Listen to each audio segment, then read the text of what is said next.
Hello everyone, Satkeval Sahib. I Prashant Chauhan. I work in Paramguru Pathshala, English Medium School, Sarsa.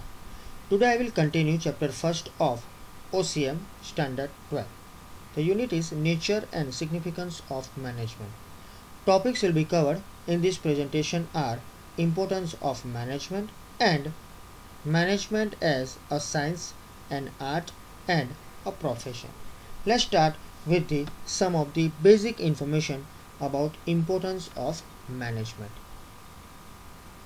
Management has great importance in modern time over the business. Success and failure of any business activity is totally depend on its management. So if management contains limitations, despite the availability of modern and sufficient resources, its maximum utilization is not possible. So if management limits themselves with some of the limitations, if business had different type of the resources, different type of the things, they cannot utilize that particular resources properly. Taking some example of that one, the layout of machinery is there, but it has its some drawbacks. If efficient human resources are there, but its management is not proper, then business unit would fail. So to come out from this particular problems, some of the limitations, we have to move to the importance of the management. Here are the points of importance. The first one, necessary in every field. Management is required not only in business activity but also in all type of the activities like religion, defense, society, politics, education, sports, etc. Right? So management is everywhere. One more question is there, right? Okay, where the management is useful, in which fields management are useful. So religion, defense, society, politics, education, these are some information about the particular area where management is useful. Also along with this management functions like planning, organization, direction and control are required in all these activities. So these four functions, planning, organization, direction, control, subsequent chapters it is discussed there, but here its importance is very important in the particular field. For all these activities, this particular information is there. Next one, optimum utilization of resources. Management makes it possible to take the optimum utilization of resources like land, capital, raw materials, personnel that is human resource, and machinery. These are the common resources, right? Different of the resources are available, right? So these are the common: land, capital, raw material, personnel and machinery. So their optimum utilization is very important. It avoids wastage of resources. One more question is there, what is optimum utilization of resources? That is avoiding the particular wastages of resources, right? To avoid the particular wastage. Third point, accomplishment of objectives. Management is necessary for the accomplishment of objectives. Right? Business start with a different type of the objectives. The basic objective is to earn the profit. So to accomplish that one, we have to manage all the things. So management makes it possible to take optimum utilization of the resources. Then and then you can accomplish your objectives, right? With the helps of different type of the goals. Fourth one, useful for the success of business. In the success of a business unit, any business unit, contribution of management is more as compared to other elements in the business of business units. So it is simple thing, management is at the center when you want to become a successful businessman or you want to become a successful business. So element of management is at the center. So success or failure of business depends on management. If business will become successful, then it is the particular name that management doing a good work. right? And if the business fails, then the management is not good. So these are the small things that will be there in the business regarding the particular success and failure. So if a small scale industry can convert itself into a large scale industry, then its entire credit goes to management. For example, sole proprietorship become partnership firm, then after it will become a particular company, then it is because of the management, starting with the one person, then after two or three, then after become company. Also some small scale industry, SSI, become the large scale industry, right? Some small business started their business with the less money and they become the big, right, tycoon of the India. So that is the thing. Okay, particular entire credit goes to management. So efficient management helps to convert a loss making unit into a profit making unit. We have the different type of the examples, right? That small scale unit started and then after converted into a large scale, and then after some of the loss making industries converted into profit making, right? So it is because of the management, it is because of the a particular management skill. Next point, fifth one, increase in job opportunities. Generally management is efficient. In most of the cases management is always efficient. The firm develops itself in the form of company where as insufficient management becomes responsible for closure of many companies, which leads to further increase in unemployment, right? Aside the particular problem of the unemployment, management always trying to give job opportunities to the others, but if they are not able to fulfill this thing, that means insufficient management is there, maybe the unit will be closed down. So closure of the unit, the responsible things are that management is not good in that particular different type of the companies, so it will increase the unemployment, right? So management is important to decrease the unemployment and to provide job opportunities to the people. Basically local people are required to complete the particular lower level work. Sixth one, increase in profit. Business units works with the motive of profit. All the units work with the motive of profit. Competent and proficient managers. Here competent, that is capable to do the every type of the thing. They are the capable persons. Proficient with some special skill or skillful persons are there. So with their insight and proficiency, and insight a common word, but a deep understanding of something, right? Some of the special thing, that must be a deep understanding. So simply with their insight and proficiency make the maximum and the most economical utilization of the resources. So it is in the hand of the management how to utilize a particular human being, human resources, and also the different type of the resources to increase our profit, and it leads to a maximum profit, right? If you are utilizing the optimum resources, then you can earn maximum profit. So therefore it is rightly said that the profit is the barometer for the efficiency and success of business. The profit is at the center of any of the business unit. So it's a barometer, a 1 mark question, right? Profit is the barometer for the efficiency and success of business. Next one, social benefit. Every business is carried out as a part of society and for the interest of society.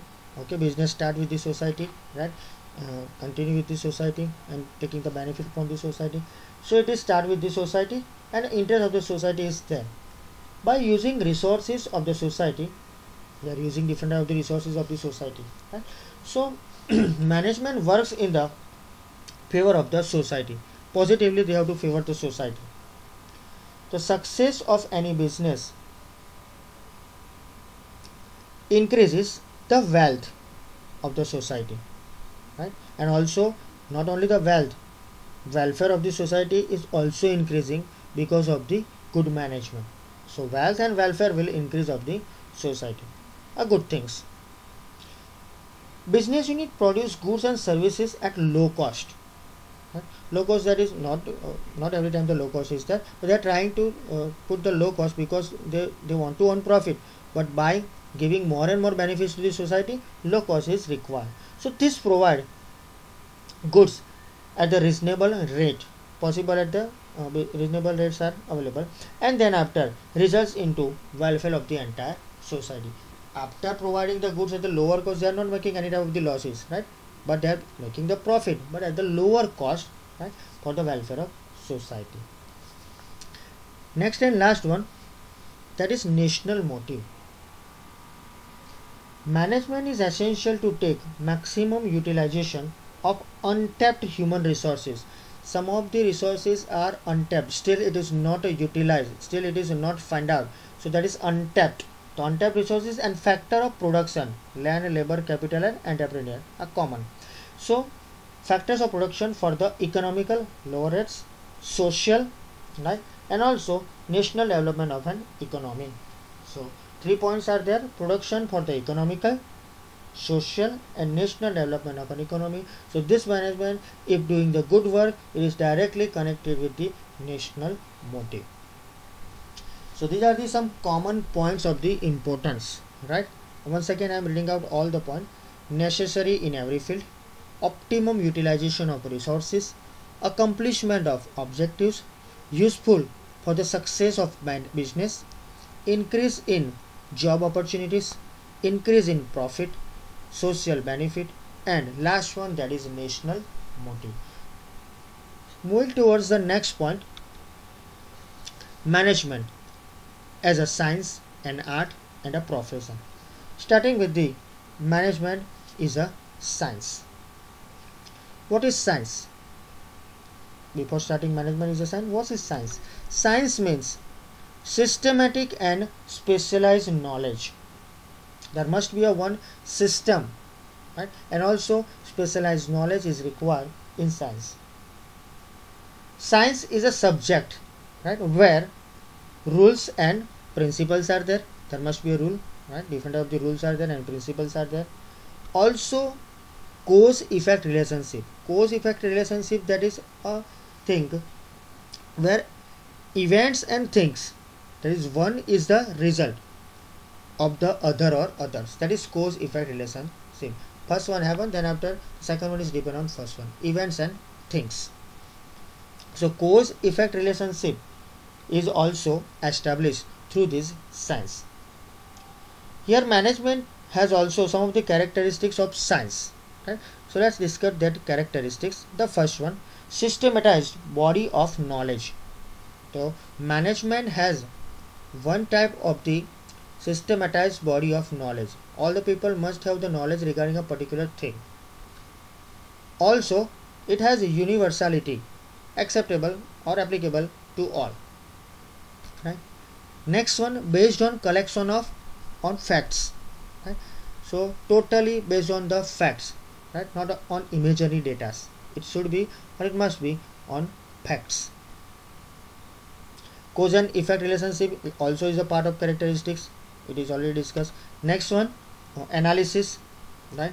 It is the detailed examination of all, that is analysis. Whatever you exactly want to say, that should be in analytical way, that is science. Experiments, science is there, so experiments are there. So it, all these things are verifiability of the principles, right?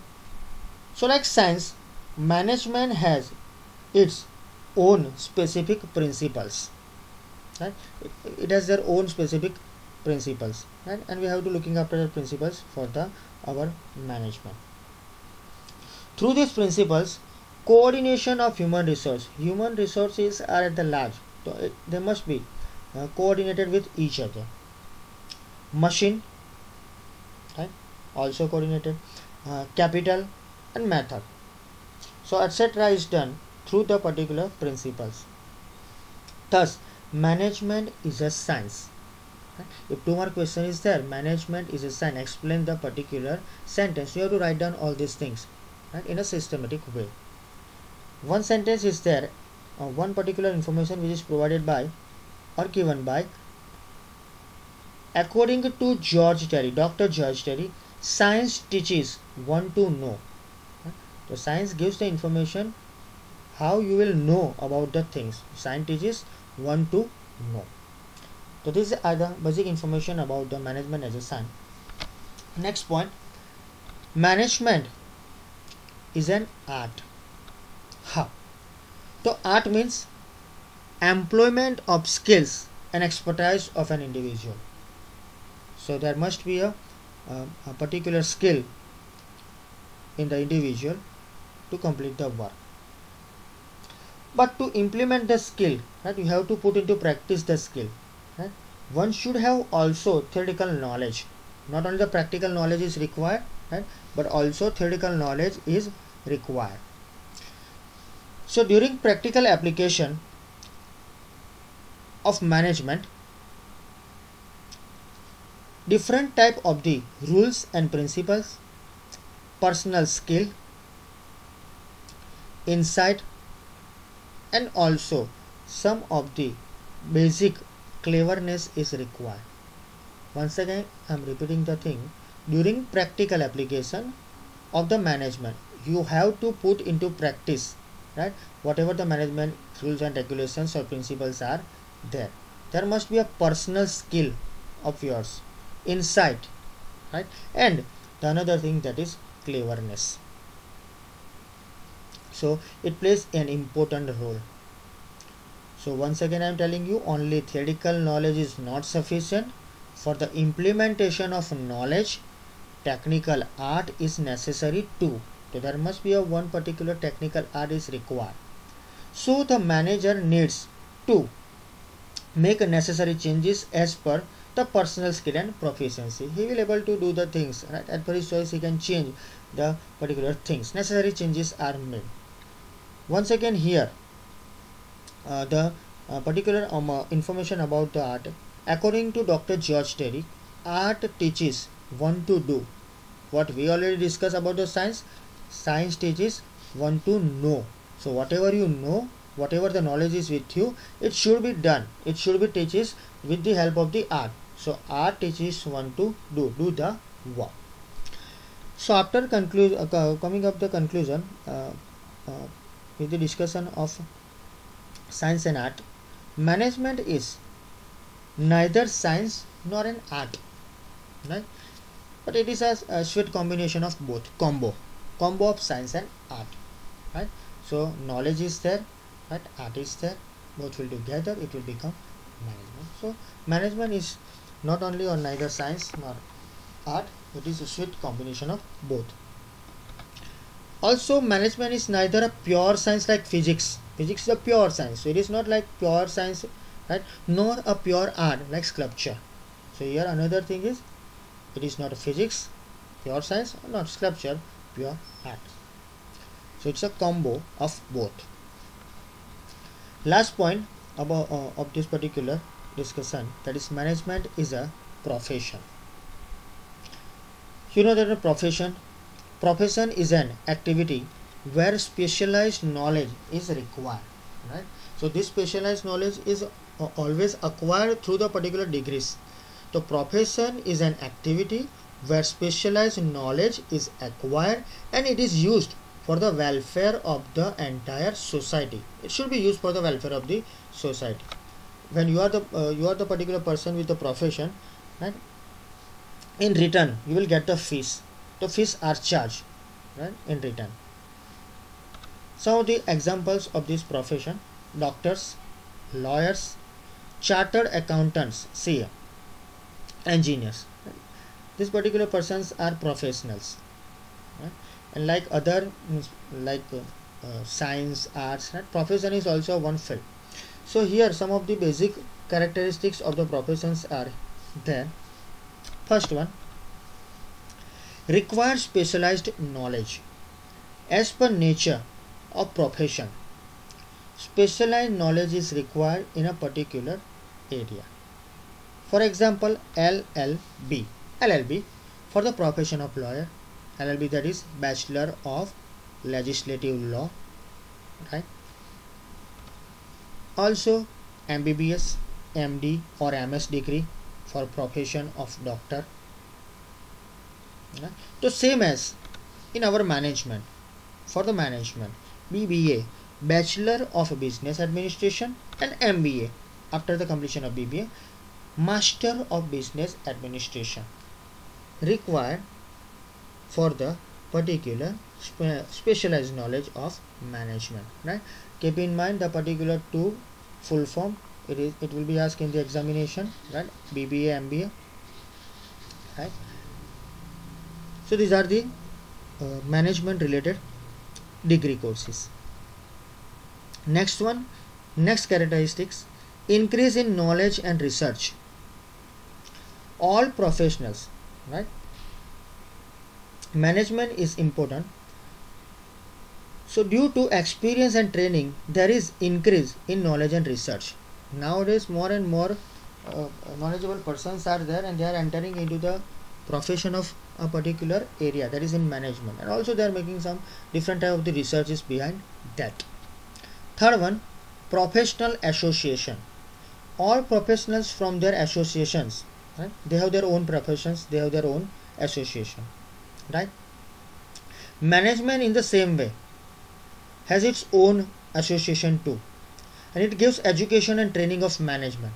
So how it is useful? So this particular association gives a training to the particular personals, particular human beings, or particular areas people, right, of the related education and training of management.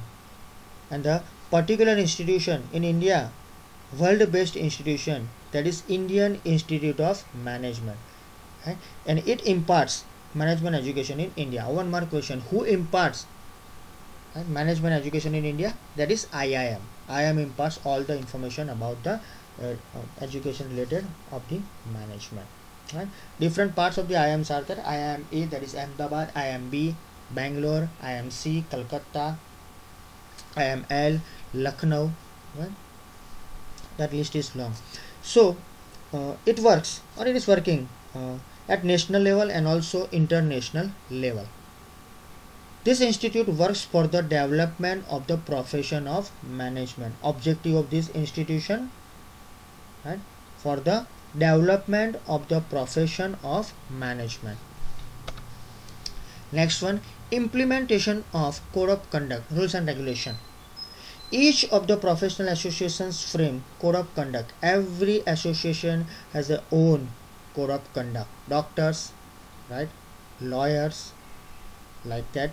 Management also has their own code of conduct, and it is mandatory for particular members of all the members to follow the code of conduct. If you become a member of that particular association, you have to follow the code of conduct, right? That is rules and regulation for that specific implementation of that particular area.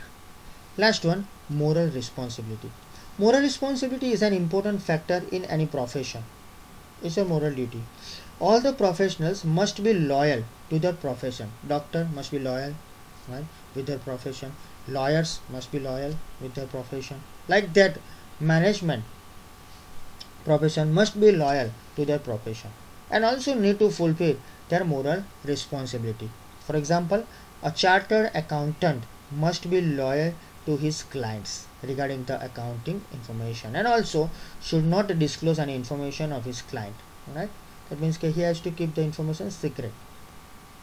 So this is the particular profession, very important point of the particular chapter. So from all the information about the particular profession, that is characteristics, it is clear that management is developing nowadays, is developing as an independent profession, right, that is beneficial to an individual, not only individual, also to the society and to entire country, nation wise, right? So management is a profession. So here I am completing the particular presentation. At the end of the particular thing, keep in mind, management is not only science, not only art, not only profession, it's a combo of every type of the thing. Thank you very much.